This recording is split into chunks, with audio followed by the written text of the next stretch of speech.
Well, let's get right into it with Gary Rabine, a Republican running for governor. And of course, we've got the June 28th primary. A whole bunch of different Republicans are vying for that seat to take on Governor J.B. Pritzker in the November primary.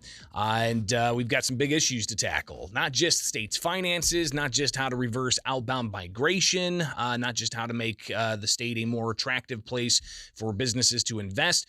But we've also got the issues of COVID-19 and how government has handled that situation over the past 2 years now. So Gary Rabine with us. He's a businessman. We've talked with him before about his past and his qualifications, but he's looking to get the GOP nomination. And Gary, I want to get your immediate reaction here to Governor J.B. Pritzker's mask mandate being blocked by the Joint Committee on Administrative Rules yesterday. Good morning. Hey, good morning, Greg. How are you today? I'm doing fantastic. Thanks for asking.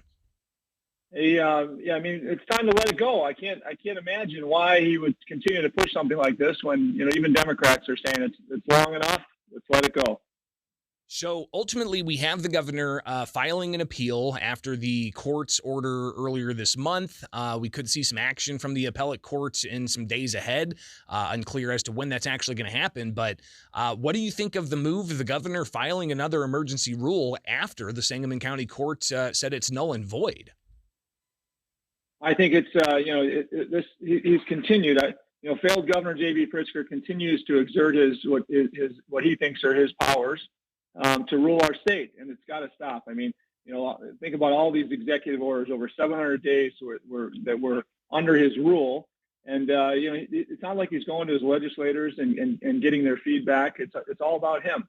It's got to stop. He's even got when you look at what was it 902 I think was what we got out of JCAR. So even his Democrats are against him on this. Gary, when I talk with Democrats about this, even yesterday talking with State Representative LaShawn Ford, he's had some pushback against the governor on some of these mandates, but he kind of echoed what I've gotten from others like State Senator Robert Martwick and even the Senate President and the House Speaker, saying that the governor has been managing this well. It's made the state safer from COVID. And the governor needs to be able to make these swift decisions because, hey, it's an emergency. Yeah, well, the emergencies usually don't last 700 days.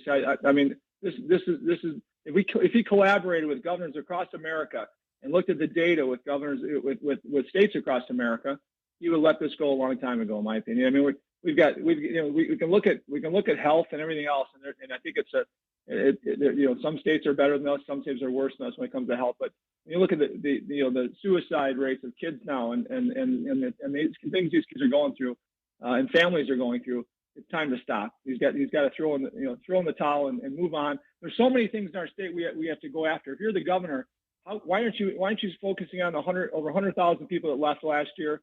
Why aren't you focused on the 838 homicides in Chicago and the state and the murders and carjackings?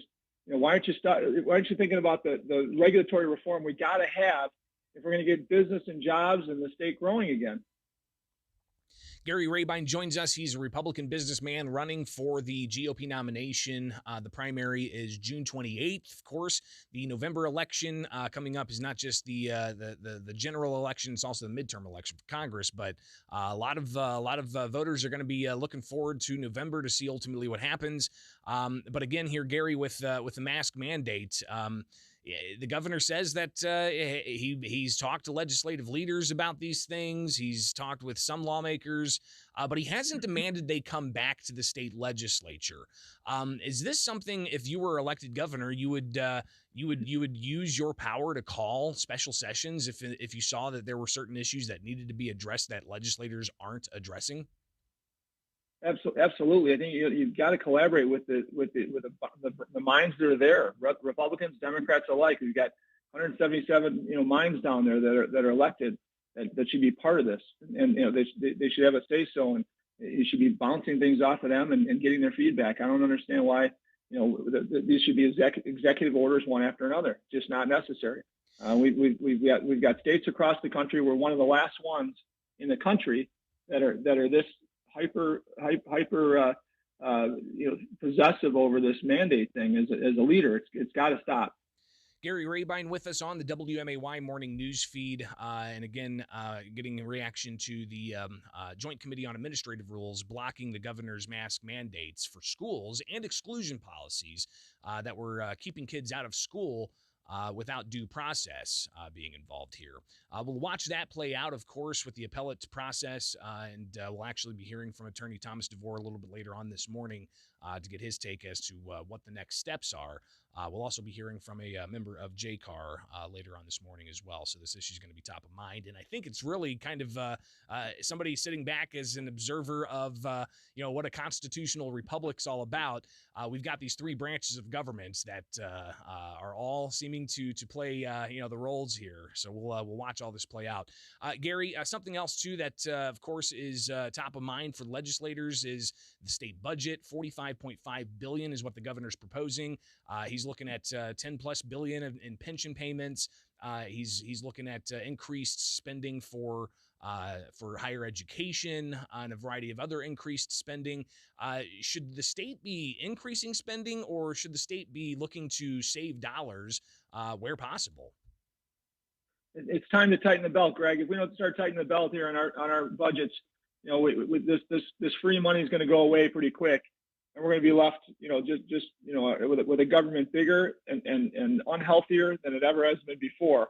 We got to look at. I don't know why we're not doing zero-based budgeting in the state of Illinois. We've got to go back and look at wasted spending, and we've got to tighten our belt. If we don't do that, we're going to be a world of hurt after the free money goes away. We also have policies dealing with various aspects of crime and punishment and police reform. What would a Rabine administration do about all of those issues? I think that's the number one responsibility of a leader of a business is to keep their employees safe and their customers safe. Number one objective and responsibility of a governor is to keep their citizens safe. This should be the first budget line item that we look at and say, okay, what do we have to do to make sure that we increase policing where we have to? What do we do to make sure we hold criminals accountable and we fund our police, not defund our police? I think it's one of the first lines of a budget we have to be concerned with. It's crazy we're losing citizens because of our lack of jobs and jobs going away at a rate that's crazy. But now we're losing citizens because of a lack of safety. Now that should be one of the most simple things that we focus on. Instead, this governor wants to talk about masks.